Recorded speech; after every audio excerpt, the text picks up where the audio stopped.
Welcome to this week's edition of World Crisis Radio. This is Webster Tarpley speaking to you from a sweltering Washington, D.C.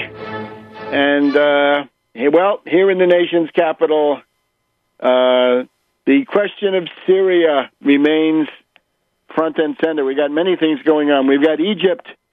We've got the struggle over the filibuster. We've got the bankruptcy of Detroit. We'll talk about that in just a second. Let's just try to do justice to Syria very briefly. We've got an interview later in the program with Randy Credico, running for mayor of New York City, now on the Democratic primary ballot, and he wants to share with us his plan to launch a new nationwide party starting from the city of New York. It's the Tax Wall Street Party, and he wants to make his campaign, the prolongation of his campaign beyond the Democratic primary all the way to November, the main vehicle for that. But let's just look at Syria first of all. The positive thing about Syria is another week has gone by and there is no big war.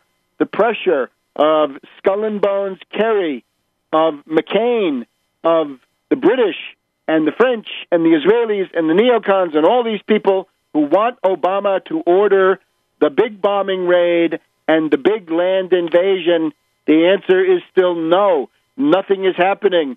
Skull and Bones Kerry went to a refugee camp this week and was treated badly because they say, service is lousy. Where are our guns? We want the American taxpayer to cough up. The New York Times has an article in which they acknowledge that Assad is winning. And that's, I guess, once the New York Times acknowledges it, maybe it means that the war is going to end soon. I don't know. We can't be quite that sanguine, but that is the general idea, right? It's let's see how they put it here in the New York Times. July 17th, 2013, the New York Times has finally figured out, only 6 weeks after the fall of Qusair, that momentum shifts in Syria, bolstering Assad's position. Yes, the momentum has shifted and Assad's position is bolstered. And we've gone through the various questions here. The money that Obama has requested, apparently, to arm the death squads is tied up, bottled up in the Congress, and the various people are fighting about it. And that includes McCain. Now, this is interesting, right? We know McCain is dominated by rage. He would be down there in the middle inferno among the rage balls, or maybe different ways, the violent, I guess he would be, the seventh circle. McCain was at a hearing. General Dempsey, Obama's tame general, General Dempsey wants to get confirmed by the Senate for a second 2-year term as the head of the Joint Chiefs of Staff. And McCain takes advantage of this to rough him up with a rage fit. So McCain asks him, Dempsey, what's worse, the damage that we will have if we don't do anything, or the damage that we will have if Assad is allowed to stay in power, or the risk of getting him out of power? And this was a real acrimonious, angry exchange, right, where McCain said, you've done nothing, and Dempsey said, no, it's not true, we haven't done anything. The details interest us less than the animus, right, the fact that they're fighting among themselves. This is just what we want. Nothing could be better. So let McCain fight Dempsey, insult him, let Dempsey get his back up, let him fight back in various ways that he has, and the result is the death squads are losing. There's even death squad fratricide, right? When one of the things now, even the TV news in the evening is signaling that since the Hamami assassination, since Hamami, the friend of Idris at the Free Syrian Army, since he was offed by the emir, the coastal emir of the Islamic Emirate of Iraq and the Levant, the death squads are fighting among themselves. Every death squad is now fighting on two fronts against its rival death squads and against the Syrian army. And I think we can say this rebellion is doomed. And that's why it would have been a good thing for Obama and Putin to sit down and say, let's manage the wrapping up of this doomed rebellion. The other thing, of course, is that the CIA has tried to pull out Navalny in Moscow. He's just been sentenced to a stiff jail term. Was it enough? I don't know. I don't know the law. Interesting that the Russian commentator Markov of the Plekhanov University points out that this was an attempt by a shadowy group of international financiers pick Navalny as the vehicle for a color revolution on the Ukrainian or Georgian model to try to overthrow Putin. It hasn't worked. And we want to say from here, a weak Russia is disastrous. We saw under Medvedev when the Russia was weak and allowed the West to run wild, Libya was bombed, and the world situation took a very ominous turn. Now that Putin is back, there's a clear message: back off, you Western imperialists, and that's the message that we need. The only language that a degenerate like John Forbes Kerry understands is precisely that. Now, Detroit, bankrupt. Well, here's the problem now. Once you're bankrupt, you're in, I believe it's Chapter 9 bankruptcy. Here are the guidelines. All derivatives must be wiped out. No derivatives should be considered enforceable. All derivatives go to the delete button and the shredder. At the same time, the bondholders will take a bath. The bondholders need a haircut and a bath. They need to essentially renounce a very large portion. I would say about 90% of their bonds should be renounced. That will allow us to maintain the payments to the pensioners, the people who need old age pensions, health care pensions, and other contractual obligations, because all of those are contracts. Those are labor contracts with real people, and we've got to put people first. We've got to put the preservation of labor power and indeed of the general standards of civilization. Those things have to take precedence over the sanctity of debt. And don't let little Rand or Ron Paul or any Austrian tell you any different. And then how could Detroit finance itself? Well, thanks to Helicopter Ben. Again, all we need is one call from a real president to the Federal Reserve saying, Ben, I want to thank you for your willingness to put forward $500 billion as a special Detroit window. We have an AIG window. We have Maiden Lane 1, Maiden Lane 2. This is all AIG. How about a window for Detroit? Let's have a Detroit window, a credit stimulus, $500 billion or something of this magnitude to rebuild the city, to maintain the payments that represent civilization, to avoid selling off the Detroit Art Institute in the same way that poor Harrisburg just had an auction of the poor objects that they had assembled to try to attract some poor tourist business with a Wild West museum, right? They had a couple of pistols that belonged to General Custer, and those sold for $35,000 or $40,000. Now, let's not have the art treasures of Detroit sold off, right? I'm thinking of the Nazis in World War II looting art collections, stealing it, and taking it back. Goering, in particular, taking it back to his castle. No. So no cuts for people. Only bondholders. Derivatives wiped out. Bondholders take a bath. No cuts for people. And the future of Detroit is financed as a 0% century bond window, the special Detroit credit stimulus facility opened up by Helicopter Ben as a result of popular pressure and political pressure. That's the answer. Back in a minute. Welcome back to the World Crisis Radio. And it's the afternoon of July 19th. It's Friday, July 19th, and here we are in Washington, D.C., and, of course, we're sweltering. Now, we've just outlined the overall situation in the Middle East. Even the New York Times concedes Assad is winning, and that is the overarching reality. In the meantime, we look at somebody like Snowden and his guru, Glenn Greenwald, right? I guess there's a competition between little Lord Julian Assange, operating from his embassy digs, his pied-à-terre in central London, and Glenn Greenwald, another cosmopolitan, I guess, operating from Rio de Janeiro down there in Brazil. Who controls Snowden? Well, it looks like Glenn Greenwald controls the information flow. Can you imagine? Snowden claims to be a friend of transparency. He takes these materials from the NSA, fine, and he gives them to The Guardian and to the Washington Post. Barton Gellman of the Washington Post, and even worse, Greenwald of the left wing of British intelligence, the London Guardian. And they're deciding, those two, Gellman and Greenwald, decide what you get to know. Now, it's also clear that Putin is treating him like Typhoid Mary with good reason.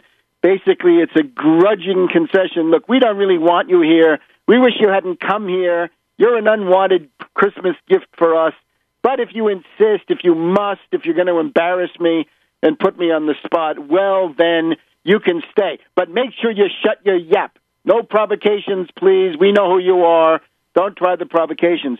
Now, if you look at this, we're told, according to The Hill of today here in Washington, The Hill speculates that the Obama White House is signaling that they're going to call off the meeting with Putin that was scheduled for September, I believe it is. It's the G20, I think, and at the edge of the G20, there was going to be a special bilateral Putin meeting with Obama. Now, what we see, therefore, is the ability of Snowden and his guru, Glenn Greenwald, in the service of British intelligence to wreck the possibility of a convergence. And what would the convergence be, pray tell? Obama doesn't want the big war in Syria. He wants drones, assassinations, all that other stuff. We're not fools. We can see what he wants. But he doesn't want the 1,000 bombers, and he doesn't want the 5 infantry divisions. That would destroy him. He'd be impeached. Yeah, he would. And he'd be impeached all around. So Putin is also interested in saving the Assad regime and trying to get the death squads out of there. Wouldn't there be the potential for a convergence? And in the middle, up pops Snowden, the CIA provocateur. Now, pray tell, what global power has a track record of playing the United States against Russia for its own benefit? 3 guesses. UK, Britain, England, Perfide Albion, they're the ones. And they are, of course, the sponsors of Snowden. The Vichy French, of course, with Hollande and Fabius, the nostalgics of the occupation, the Pétainistes. Yeah, we have them. But then we have the Colonel Blimps, the British. So the British are getting good mileage out of their Snowden operation. What they started with their London Guardian. White House signals Obama may snub Putin. Who benefits from that? London. And who's going to suffer? Well, the Syrian people. Because otherwise, there's an obvious common interest of these two. Now, let's move over to Egypt for a second. Here we have actually some very good news. And this is, we're going to get more details about this, but the bare fact is already enough. The new Egyptian government has dumped the IMF. Dumped the IMF. Morsi and his dubious, smelly, fishy Muslim Brotherhood were flirting with the IMF. They were imposing conditionalities. Last November, they doubled the price of gasoline. They signaled that they would increase, they did increase the sales tax on poor people. A regressive tax has nothing to do with social justice, is the negation of social justice. And they were going to move on then to a value-added tax.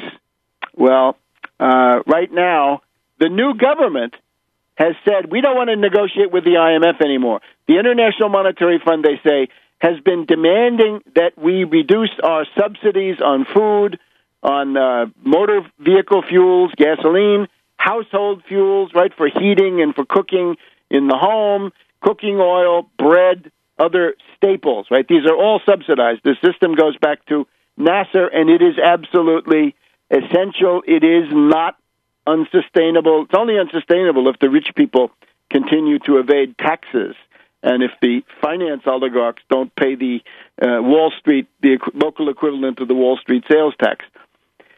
So isn't that something? The Muslim Brotherhood, with their great doctrine of Muslim social solidarity and that they were going to increase the living standard of the poorest workers and peasants, strike out.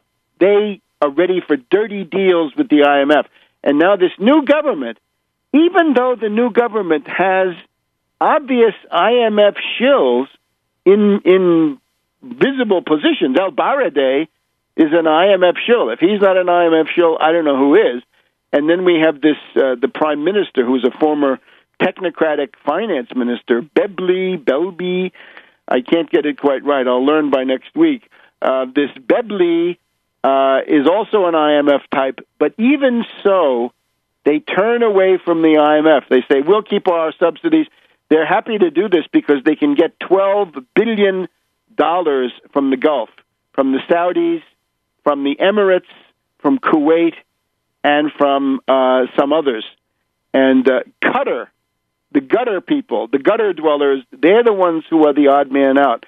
They're the ones who are the big losers in this. And apparently they knew what was coming because that's when the handwriting was on the wall for Morsi. That is when the old emir was bounced out by his ambitious son, right? A palace coup, I guess, although conceivably, somewhat orderly compared to what they've had in the past. No shooting and not that much rough stuff, wet work, whatever. So my hypothesis, there must be Nasserist officers and Nasserist civil servants, Nasserist top government officials in the Egyptian power combination. Because otherwise, with Baradei and Belby, they would say, oh, yes, come on in. We're going to cut the bread subsidies. Please, be our guest. And somehow the answer is now no, despite the obvious proclivities of these two rotten characters. So it means that there are Nasserists that work behind the scenes, and that's the best we can hope for. So I think Egypt, once again, cautious optimism. The Syrian embassy is open. The IMF has been kicked out. And that's a big improvement from what we had before. Back in a minute on World Crisis Radio. Welcome back to World Crisis Radio. Let's talk here in Washington, D.C. A sweltering afternoon. We're in the middle of July. It's summer, right? We've just had the All-Star break. A time to look forward and backward a little bit. Let's look at the domestic situation. We've been much concerned with foreign affairs. Right now, we are going into some pretty big austerity fights. We've just had the interest rate on student loans doubled from 3.4 to 6.8% on the Stafford loan, doubled on July 1st. This was a calculated insult by the reactionary Republicans to the younger generation. I put it in the same class with little Ron Paul, the leprechaun, his thank you to his duped college kid backers, right? Pathetic dupes, suckers, fall guys, useful idiots. They went out and worked for him. And then when it came time to decide a year ago whether it should double from 3.4 to 6.8% on the Stafford loan, the little leprechaun voted to double it because that was the dictate of his Austrian school. Well, again, one Austrian was enough. See if you can guess which Austrian I mean. Quite infamous. So that's going to be coming up now. There's a deal. It's a dirty deal. It's a dirty deal that says there's going to be a momentary lowering, but the resulting interest rate will be a floating rate until the time you lock in the loan. In other words, the Republicans wanted the worst of all possible worlds, where you borrow money and then find out that the interest rate has doubled, right? This wonderful, wonderful result that we had with floating rate, adjustable rate mortgages in the housing crisis. Well, those reactionary Republicans are determined to duplicate that against students, right? To sort of break their spirit, right? Maybe to break them, so they'll be docile and obedient for the rest of their lives, right? To reduce them to despair. But this is what we're going to get is bad enough. It's the Obama version, which is that the interest rate fluctuates according to the 10-year Treasury note, and then once you buy it, though, then you've locked in at that rate. So you have a certain degree of predictability. In other words, you know how much you're going to get ripped off. But the problem again with this is that even though right now that's down there comparable to the 3%, 3.4% rate, it probably won't stay that way very long, because we will tend to have these interest rates go up, right, as the forces of usury push back and forth, right? And that will mean that the interest rate on these student loans might get up to 7, 8, 9, 10%, right? Maybe it's not clear what the upper limit, if there is a cap. Maybe there's no cap. So all of this coming up. Now, remember, one of the premises of this program is that we advocate the absolute destruction of the Republican Party, USA. We want them destroyed as a national party as soon as possible. We want them destroyed everywhere they exist. But realistic is that they could be destroyed as a national party, and their representation could be reduced to the most backward, most reactionary, most racist, most benighted backwaters of the deep South, the southern states, the former Confederate States of America. And that would mean probably not Georgia, not North Carolina, not Florida, not even parts of Texas, right? But just the usual Alabama, Mississippi, places like this. And then, after the destruction of the Republican Party, we advocate splitting the Democratic Party into two parts. And one would be these monsters like Durbin and Schumer and the rest of them, the Wall Street Democrats, and that's Obama too, for sure. And on the other hand, people who represent something slightly different, which would be Elizabeth Warren, Sherrod Brown from Ohio, Marcy Kaptur, DeFazio, various other people at different times, right, to greater or lesser degree, are not quite such total prisoners of the Wall Street orthodoxy. One of the best ways to sift them is the Wall Street sales tax. So, how do we stand on this right now? Interesting thing this week, the Washington publications. I have here The Hill of July 16th, right, Monday, and I've got it's July, and I've got Politico of July 15th. I guess both of them are from the 15th. So, Politico, their headline on the front page: "With lame duck Obama, 2016 started yesterday." So they're telling us that Obama is beat up. He's much the worse for wear. The first 6 or 9 months of the new term have been bad for him, looking more and more like a lame duck. Hillary Clinton preening and profiling. God save us from this warmonger, this mediocrity, this incompetent. Isn't there something better? Well, that's up to us. So that's Politico. Now, here's also The Hill, start of the week, right? The Monday edition of the Hill, in the 15th of July. And here we have a picture of Obama with Boehner, weak versus weaker. Both President Obama and Speaker Boehner are struggling to gain leverage in a number of upcoming fights over policy. The GOP is divided, and Boehner has faced rebellions, while the president has suffered a depletion of his political capital over recent months. Now, what we see is a regime that is weak and discredited in all of its odious ramifications. Now, there's nothing in any of this to support. Let's start with Obama, right? He's a lame duck. He's looking very weak, right? He did this big gun control campaign, nothing. Forced to stay out of the picture on immigration because otherwise there's a backlash. And on Syria, again, I think on Syria, some of this stuff is he connives to make it happen because he wants to avoid something even worse. But he can't get the arms for Syria through the Congress, and his demand that Assad must go has not been translated into reality, thank God. So, again, he's looking pretty weak. He wants to avoid a big war, and we will continue to note that as a merit, right? That the one thing that makes Obama preferable in a narrow issue sense, he doesn't want the big war in Syria. No 1,000-bomber raid, no 5 divisions on the ground, right? Which is what McCain wants, the British want it, the French want it, the neocons want it, Secretary of State John Forbes Kerry of Skull and Bones, they all want the big war. Obama says no, because I'm the one who's going to get impeached. He does it for himself, obviously, but this leaves him weak.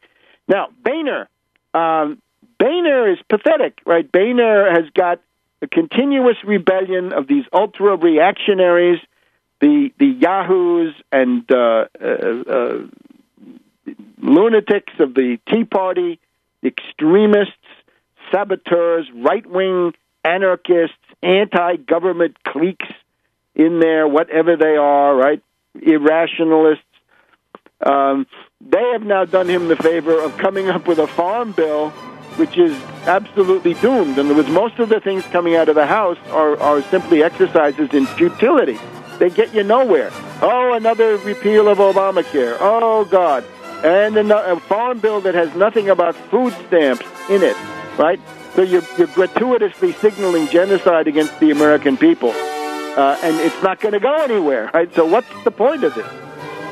We'll be back in a minute to welcome back to World Crisis Radio, Webster Tarpley in Washington. So Boehner and his House lunatic caucus with extremists and generally enemies of civilization, I'm afraid. What they do is all futile, right? They pass a farm bill with no food stamp component. They want to repeal Obamacare, again, for the 99th time. It doesn't work.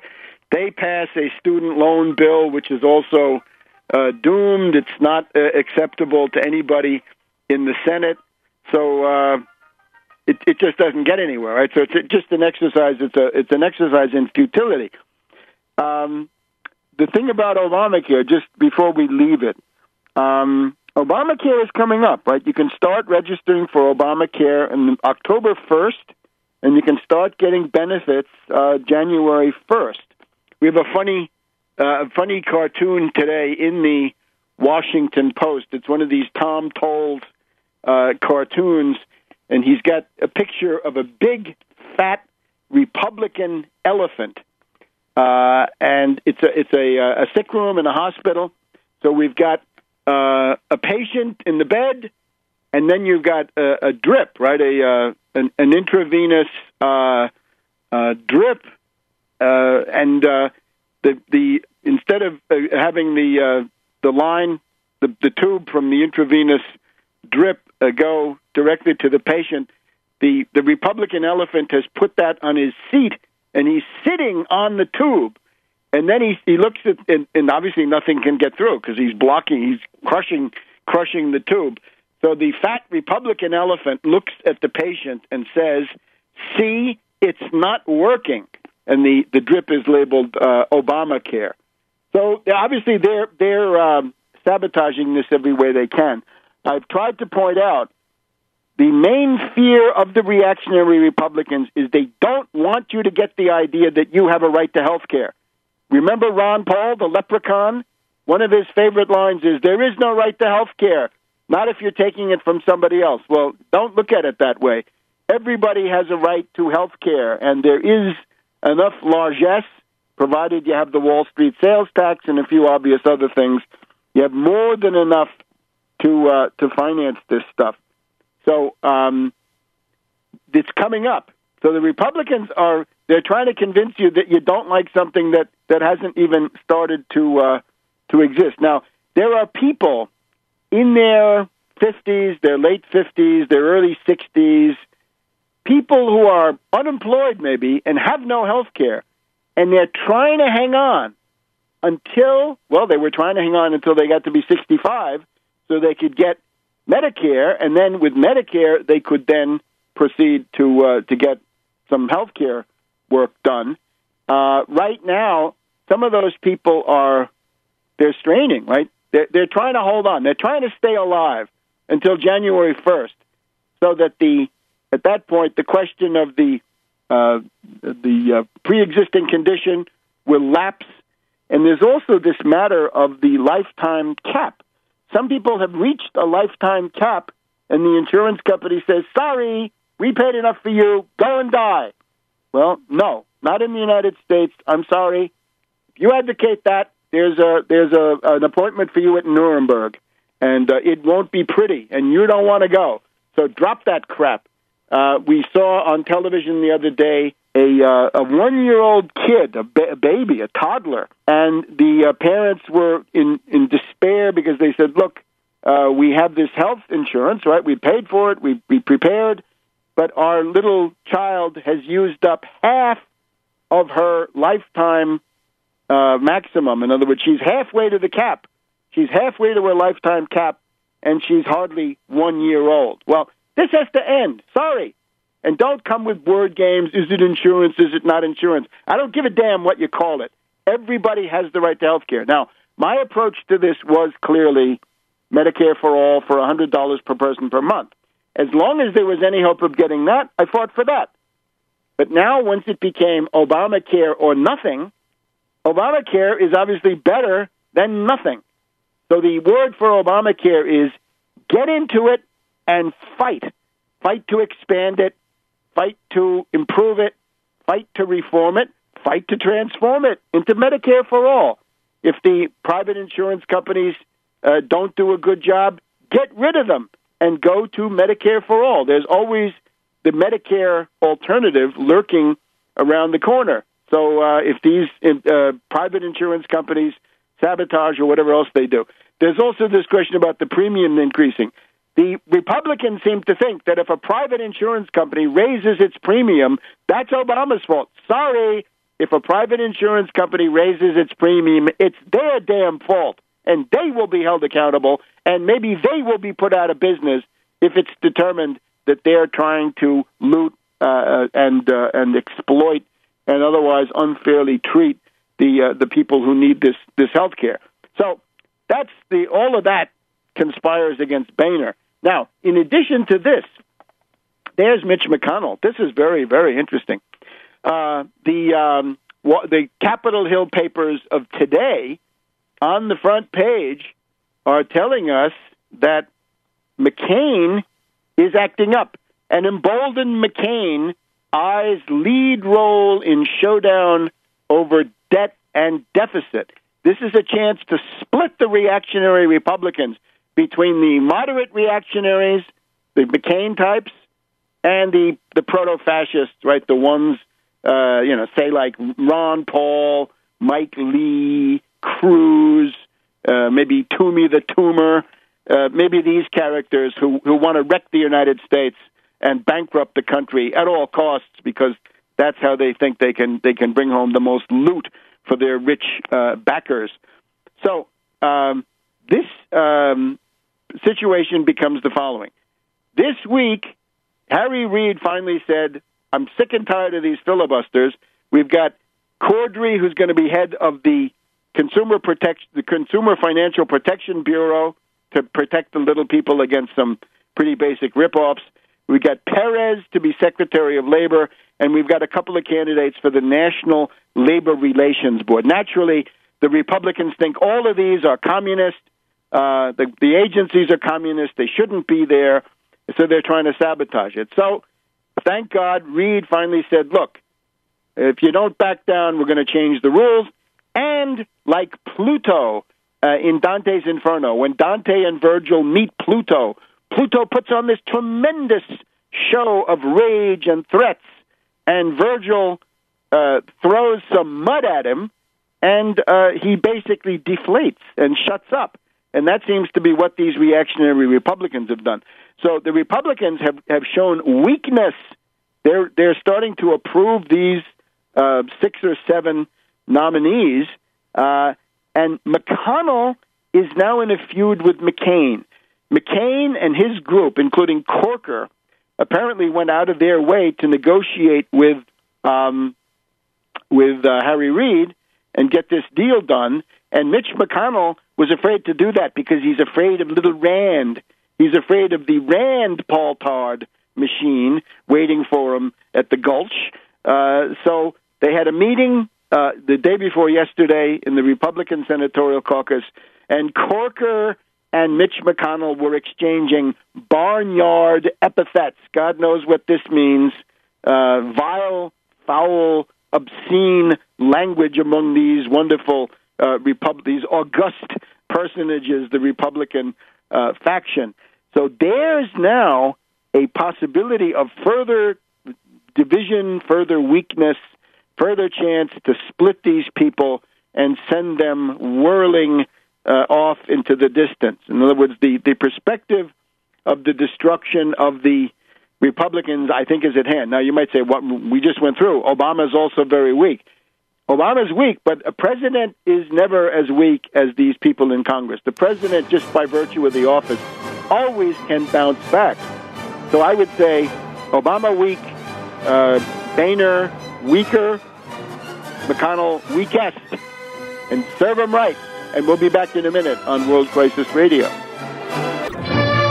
Welcome back to the second hour of this week's edition of World Crisis Radio. This is Webster Tarpley in Washington, D.C. Now, very briefly, we have a very distinguished and timely guest, and I'm going to get to him right away.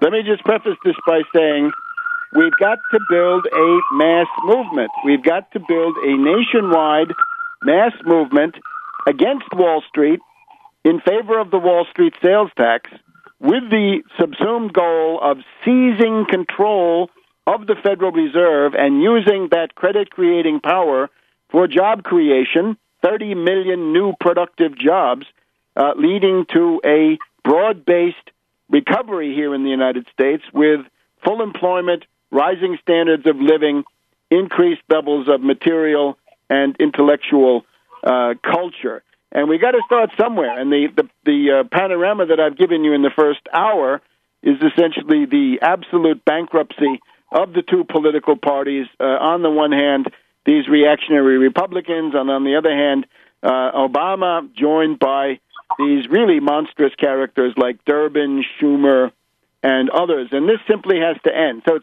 there's got to be an alternative. It's got to start somewhere. And I think poetic justice, it can start in New York City. Time to put an end to the dominance of the Deep South under the Southern strategy. Time to have the leadership culturally and politically gravitate back towards areas that are less bigoted, less backward, let's say, less dominated by small-town oligarchy. And well, that gets us to New York. Now, there's going to be a Democratic primary for the mayor of New York in September, and then there's going to be a final election in November. And I think our guest, Randy Credico, is going to have something to say about both of those elections. Now, the news, of course, is that Randy, unless something has supervened, Randy is going to be on the ballot for the Democratic primary, but he has a whole articulated strategy that goes beyond the primary all the way to November and even beyond New York City, I would hope. So let me welcome Randy. Thank you very much, Webster. Yes, can you hear me? Thank you so much for being with us. Yes, so thank now, you why don't you give us a rundown on the situation? You're on the ballot, okay, and you're going to start your campaign. But now there's also this question of being on a second line on the ballot, the Tax Wall Street Party. Right. Okay. Well, first of all, thank you for having me on the show. You know, I'm a big fan of yours, and you're very informative and educational and very aware, and very generous too. So I will begin by saying I am on at this point, unless somebody now challenges me, sues me in federal court. That right now I passed muster with the Board of Elections. I needed 3,750 signatures. I got above 16,000. Almost 5 times what I needed, and so I will be on the September 10th primary ballot line against Wall Street hookers like Mr. Anthony Weiner, who's trying to promote himself as some positivist because he supported the single what do you call it, the public option. That's about it. He supported the public option. But he went along in the end to go with the Obama, healthcare plan, which I think helped out the HMOs and the insurance companies, and he helped with the TARP. He supported the TARP, and the rest of them are pretty much getting money from Wall Street banking and New York City real estate interests. I'm the only one who gets none of it, and I will be on the ballot line. People have a chance to mobilize, to tell people to vote for me, tell those Democrats out there to vote for me in the September 10th primary. Now, simultaneous to this, I've launched a bid to be a independent in the November election, lest I lose in September. Now, I'm not saying that I'm going to lose. Most of the odds are stacked against me. But the people who support me for all of the reasons why they support me in September will have an option to support me in November. Do not go for the lesser of two evils or vote for someone that you don't like but win. Just like Eugene Debs said, I think he says, vote for someone that you like and lose and rather than vote for someone that you don't like and win. And so they will have an opportunity in November to vote for me, all the parties, independents, Republicans, libertarians, conservatives, fascists, whatever. But whatever you are, you can vote for me, whatever party affiliate. As long as you're registered, you can vote for me in November. And we will carry this tax Wall Street message that you have been promoting and have been the primary exponent of for many years of a Wall Street sales tax. So that is one thing we all have. It's a common denominator to save the social safety net instead of relying on pinching small businesses, cigarette taxes, bridge and tunnel taxes, high fees to go on the subway and the buses. Instead of making all these people pay, we could have full health care in New York City. We can have that if we were to tax Wall Street just 0.5%. Actually, it's the 1% national, but New York City would benefit. We need a national sales tax to coincide with the local New York City sales tax. Just like in Alaska, they have a tax on the oil industry there, and everyone does well in Alaska because of that's where the oil industry has their pumps, is in Alaska. So we're looking for that in New York City to get our share of the revenue that's made here rather than it going out. And we need the national sales, a national coincide with it so these companies don't move around. They can't go to Europe. Europe is, I think, passing the same thing. I think you intimated that. The Italians are collecting it, and others are collecting it soon. So it does exist there. The Tobin, the Euro Tobin is on. So I think right now we can start a mass movement. We can light the fire here. People need to get involved. It's a 6-week period to petition. It ends August 20th. And I'm going to need about double. I'm going to need 7,000 signatures, about a couple hundred a day, just to be bulletproof here. And I'm looking for people who would like to, of any party, if you're a Republican, just like you can get, if you're a New York State resident, belong to any party, you can gather signatures for me from any party. And that's how we catapult ourselves onto the ballot in November and I take those in September to go along for that major issue, which is the tax Wall Street. It's all economics. We know that 74% of the public, I think you were telling me, would support such a sweeping measure because they have gotten away. They're getting free. They're getting free money. They're not even lending it out.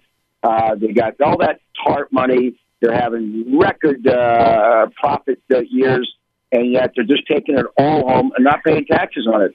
That's got to come to an end, and that's what my candidacy represents. But I not just need me and your supporters. I don't want to get intimidated or somehow investigated because you're going against a big grain here. I need a lot of people to sign on to make this a massive movement right now, a massive movement that the powers that be won't be able to intimidate. People got to get on. That's it. Just tax Wall Street is the name of the new party. That's just wonderful. Now, and I would stress to everybody, your vote will never be wasted. If you vote for a candidate with a program like this, your vote is going to mean something because you will put the Wall Street sales tax on the scoreboard. And one way or another, either we're going to have the end of civilization in this part of the world, or we're going to have the Wall Street sales tax or something very much like it. But look, let's get down to the nitty-gritty because we can talk about all the tremendous potentials that this can unlock. And I'm thinking about a lot of them. I'm sure you are too. So what do we need? I would like to call this the Tax Wall Street Summer. I would like to appeal to people to think about coming to New York City very soon and spending a couple of weeks gathering signatures. Now, I think we've got our break is here. The hard break is on, Randy. We're going to be back in a minute on World Crisis Radio. Welcome back to World Crisis Radio. Webster Tarpley here in Washington, D.C.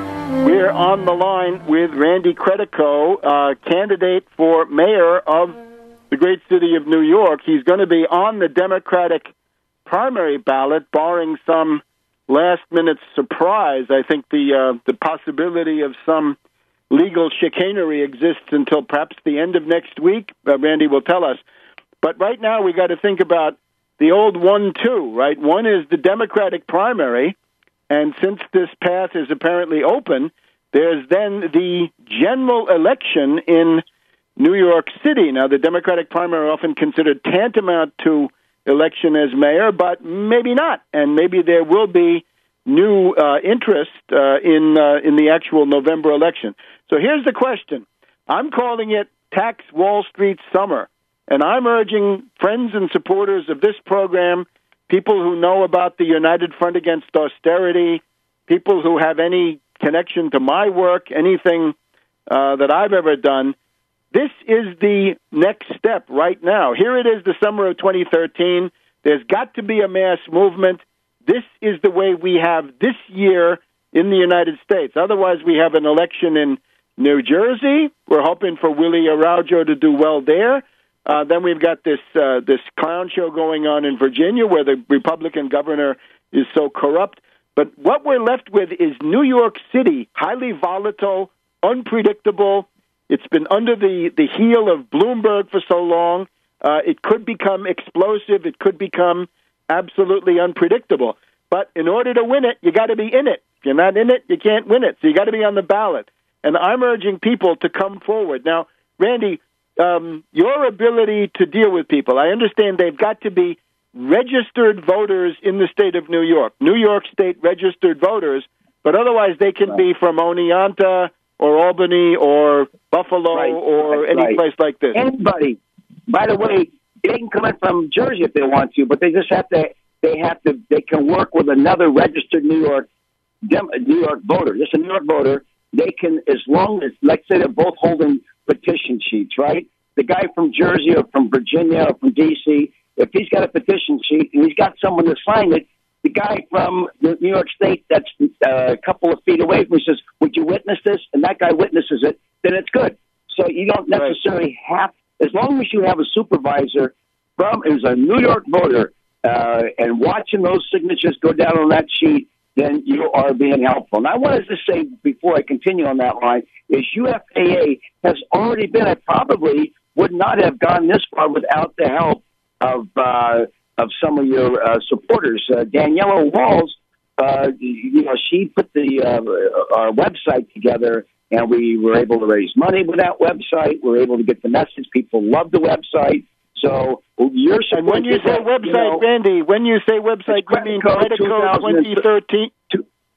.org, and I think .com works as well, but it's Credico2013.org, and it was a UFAA, member or whatever, supporter, associate, who designed that website and polished it and updates it and has done an incredible job. And then you have Chris Reese, the right. He has been out petitioning with me, getting 1,000 signatures himself. So that was very helpful through the dog days of the June, early July summer. And May, hopefully it cools down. But so UFAA has already been a boon to this campaign. And now we want to take their message, incorporate it into this new nominating petition, not a designating petition, which means the Democratic Party, but the nominating petition, and we call it Tax Wall Street, and then that would be the spark plug for a national movement, whether I'm the head or not. Then other people can call themselves the Tax Wall Street Party, just like the Green Party in California is not the same as Green Party in New York. And so you can call yourselves that, and then we can merge and actually formulate and finalize a national party.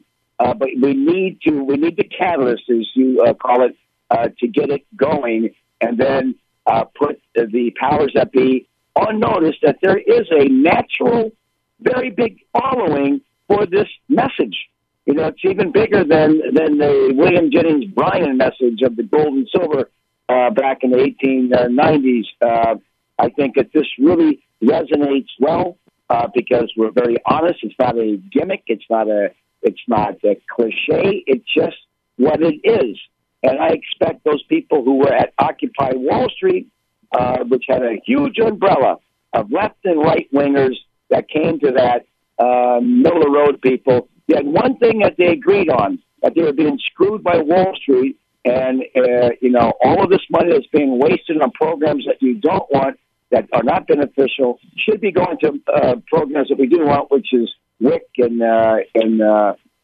all of these other programs, whatever that help the safety net and for medical expenses.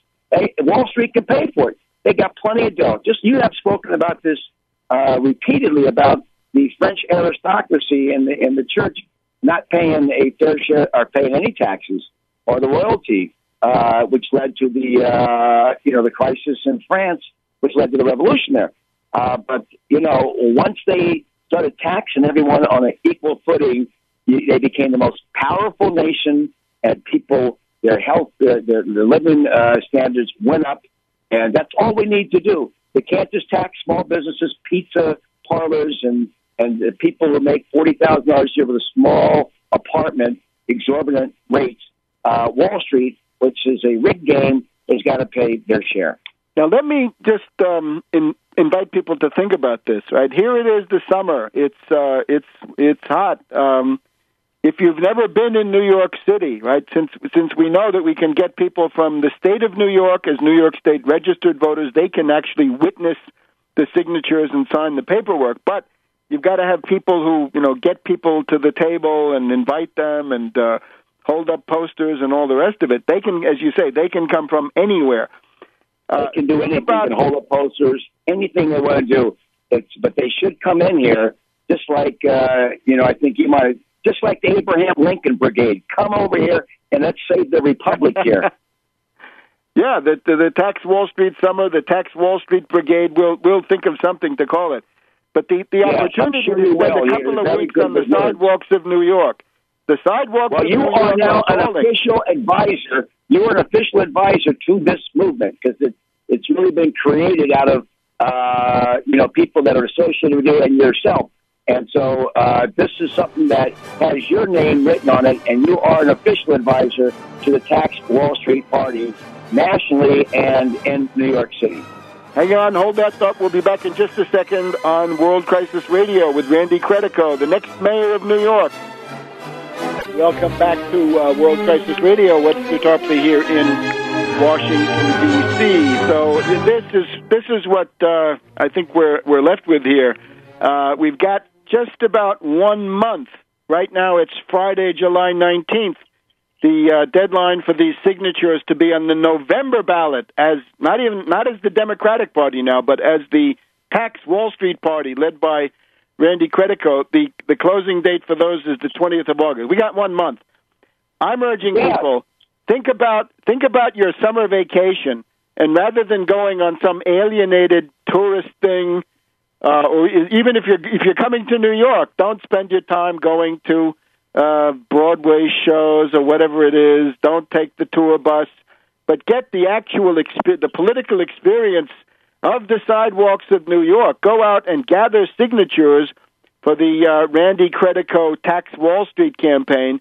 You can change world history this summer. This is a way to change the course of human affairs on this planet.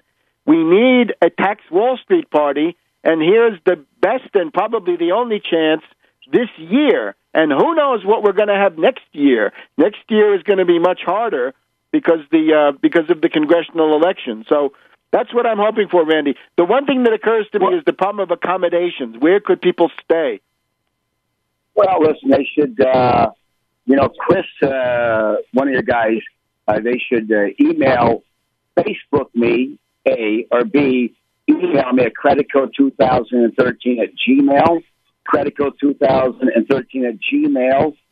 They don't need to be here every day. If they want to come in and come out from Jersey, we'll pay their expenses to come in and come out, and get signatures and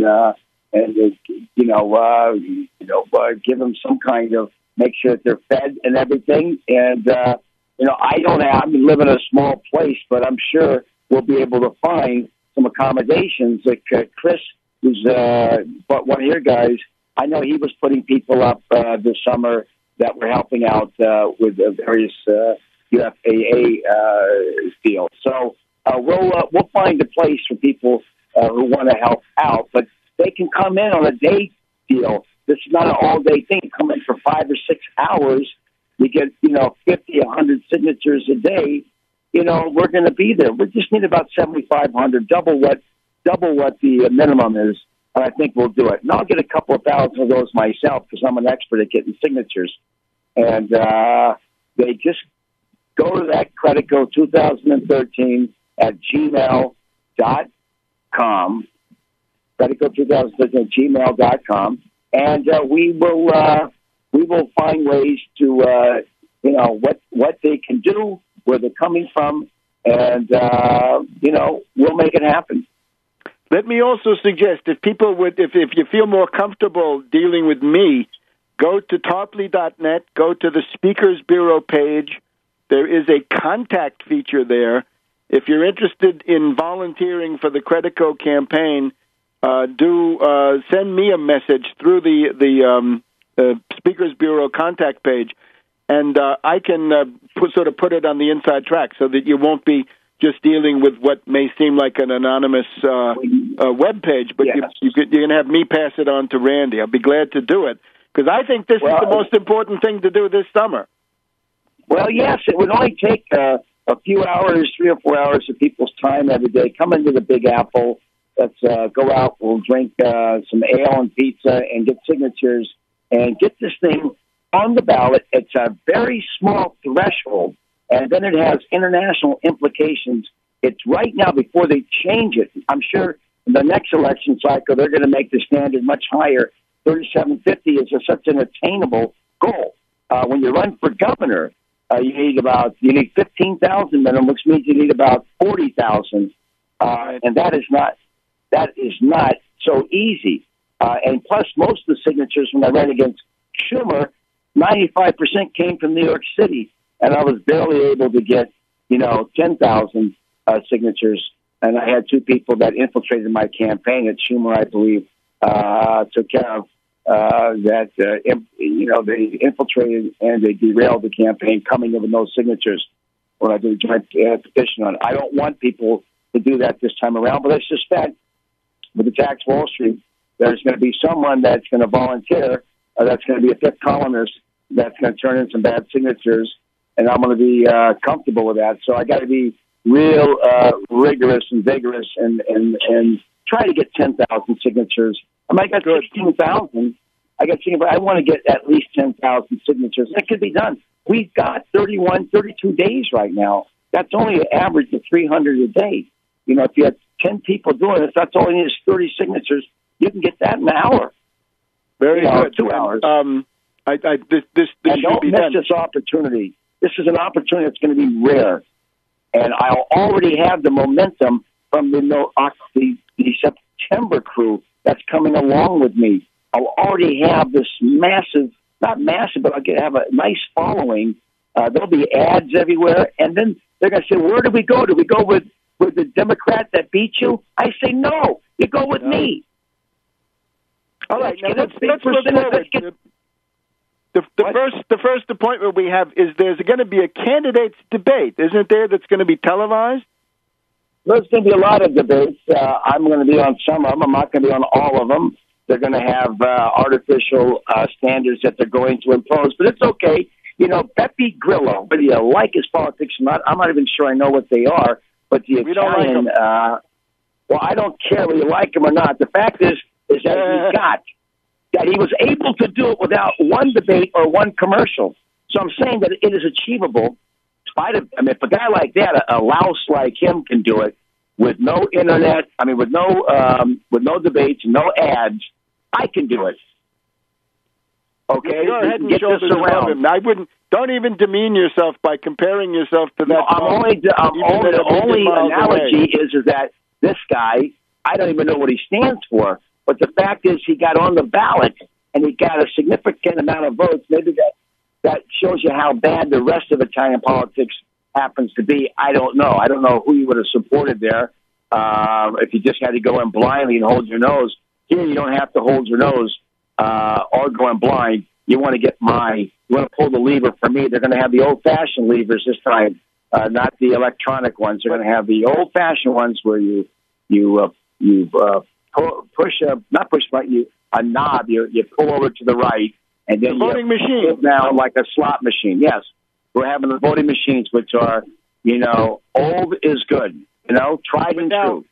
Let's get back to this debate, right? Give us a thumbnail sketch of the opposition. We have Anthony Weiner. What do we know about him? And who are the others? Well, we know Anthony Weiner. Give us a quick overview. Anthony Weiner is Chuck Schumer, a small Chuck Schumer. But whatever you think of Chuck Schumer, you'd have the same thoughts about Anthony Weiner, and your crowd's smart enough to know that they're both shills for Wall Street and the big banks. So that takes care of him. All right. The second most popular, second one in the polls is Christine Quinn, also getting money from Goldman Sachs, and the candidate of what's his name, Lloyd Blankfein, is supporting her, as are the major real estate interests. So if Lloyd Blankfein is supporting you, that's kiss to death with your crew, right? Right. Then you have Bill Thompson, whose chief bundler of money happens to be Alphonse D'Amato. So we know D'Amato is controlled by the banks and Wall Street, right? So you got those are the three top runners, the three top ones, and then you got the rest of the field is made up of Bill de Blasio, who's okay, but he gets money from Wall Street as well. They all do. And then there's John Liu. I don't know where he gets his money. But hang on 1 second. We have one more segment, Randy. Please stay with us. We'll be back in a minute on World Crisis Radio. Welcome back to World Crisis Radio, our final segment. We're honored to have Randy Credico, next mayor of the city of New York, whose name has just been put on the Democratic primary ballot. That's September 10th. And he's just outlining his plan to administer a 1-2 punch to Wall Street, first with his Democratic primary campaign, and then in a second phase, going all the way to that proverbial first Tuesday after the first Monday in November, an independent, a third party, a new party called the Tax Wall Street Party. And I urge people, make this the Tax Wall Street summer. If you haven't been to New York, if you've lost touch under Bloomberg, right? If Bloomberg drove you away, now's the chance to come back, see what things look like, and instead of doing alienated tourism, actually get in there and taste the nitty-gritty of politics on the sidewalks of New York. And, obviously, as Randy says, mix it up. Randy, is there any media reaction to you at this point? Yeah. Oh, yeah. First of all, someone called up Brian Lair yesterday on the WNYC, NPR. Somebody had called up and said, why are blacks supporting Anthony Weiner and Elliot Spitzer? And so one of the callers said, well, they should be supporting, if all things were equal, Randy Credico because of his great record on civil rights and not being a career politician, but running a civil rights group for 15 years. And Larry says, well, maybe, I know he's a comedian, I know he's running, but maybe we'll have him on and have some fun with him. But then, I've won 3 of the debates. If you go to Google and look up my name, you'll see that I came out on top. Weiner couldn't follow me up at the Schomburg Center. And then Monday I'll be in that paper that everyone in the subway reads, Metro News. You're going to have a picture of me, getting petitions signed. And then the Observer, Errol Lewis from New York One had me on. And I expect that since the other candidates, people find it very dull. It's so dull that they had to get 2 geeks, Weiner and Spitzer, who really are kind of like geeks, like having the Elephant Man running. No one even gives a damn about their politics. They just they had sexual scandals, so they become freak shows. For better or worse, I'm not making judgments on some of their indiscretions, privately. But you know what? The media is only focusing on them because of those indiscretions, and they become geeks, and we lose track of what this election's all about. And it's been 20 years of austerity for poor people and the middle-class people. It's been austerity. It's been heavy taxation on poor people and middle-class people, whether it be the scam lotto cards or the bridge and tunnels, the outrageous cuts in subway service, and then the outrageous fare hikes. These are all regressive taxes, and they could all be straightened out if, in fact, there was a Wall Street sales tax, which nobody's talking about except for me, and everyone doesn't want to talk about it. And that, I suspect, is one of the reasons why they don't like me at these debates. And that you'll hear the same old bromide that, well, they're going to go out of town, then they're going to leave town. Well, they can't leave town because we're talking about a national Wall Street sales tax that would keep them here, then have criminal penalties if they leave. And the problem is that Governor Cuomo is getting money from the same interests. 99% of his money comes from those that give 1,000 or more. 99% that give 1,000 or more. So we're not going to get any help from Albany here. And it's got to be a grassroots movement. It's got to be your following. People are fed up with being overtaxed, underserved, and while others who make all the money pay no taxes. Fantastic. There. But what's the first event? I mean, what if people? Well, I'm right now. I got a debate on Monday. I got the gay men's health crisis. Tell us where and when. Debate. Give us the details. Yes. Now it's coming up Monday. Then I have one. I got 2 or 3 next week. And there's so many events next week. So you're right in the thick of the campaign immediately. Yeah, I'm sorry. So what I'm saying is that there's a lot of things coming up over the next week and a half. I just put out an ad you can see on Facebook where the Geico endorses me. So it's a nice parody, and I'm going to be doing a lot of humorous ads that are interesting instead of the standard dull ads that you've been seeing. that are made by these huge Madison Avenue organizations with the same music, the same graphics, the same crawls and everything. We actually have interesting ads that we're putting up there, and so far I'm on like 3 debates coming up. So I'm out on all of them. The Campaign Finance Board, they have a regulation that if you opt in and take public money for your campaign, which I will not do, it's a complete scam operation, then you, I didn't raise that much either. There's a huge threshold. So a person that raises $250,000 at $175 increments, they get 6 to 1 on that money. But if you get $25,000 or $50,000, which I plan to have, which I've raised, I can't get any. I can't get the 6 to 1 on that. And so I opt out.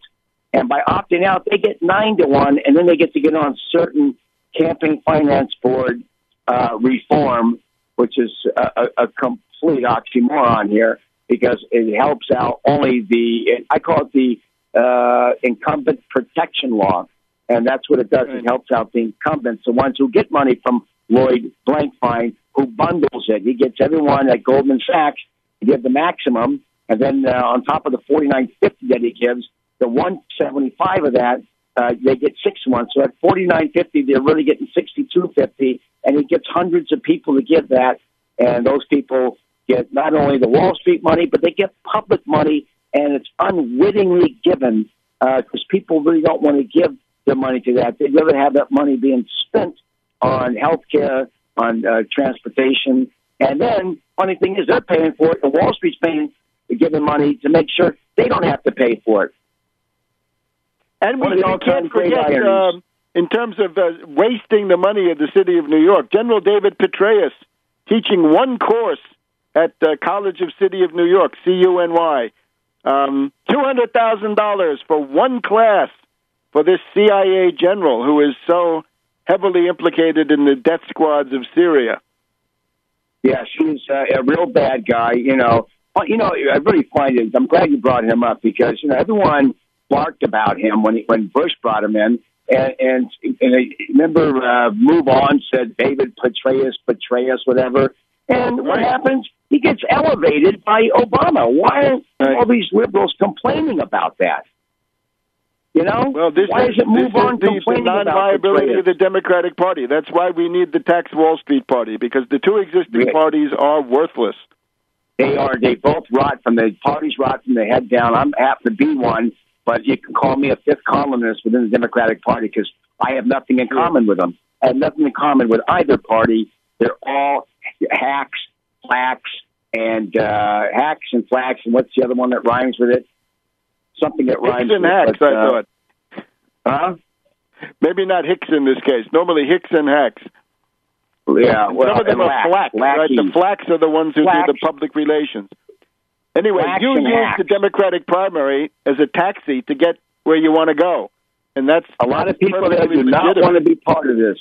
A lot of people in the Democratic Party are fed up with it, and they're holding their noses. But now they can breathe freely and vote for a guy that represents the party that they thought it was going to be, but never was.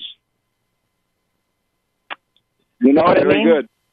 And with this, we've just beginning to scratch the surface of the tremendous implications, because the implications and ramifications of your campaign go in many directions, and one of them is to create a crisis in the Democratic Party. And my perspective is there are really two parties there. It has to split. There's a Wall Street Democrat Party, and then there's a populist party. Yes, they got two horses in the same race. You know what I mean? There we go. And we've run out of time, Randy. Thank you very much. It's Credico2013.org. If you want to volunteer, and email now. And the email is Credico2013@gmail. Okay, at Gmail. So do come forward, volunteer. It's the Tax Wall Street Summer. We need volunteers. We need contributions too. Anything you can do. But this is the vehicle you have this summer here in the United States to get something done. And we'll be back next week with among other things, more news about the Randy Credico campaign. Thanks, Randy.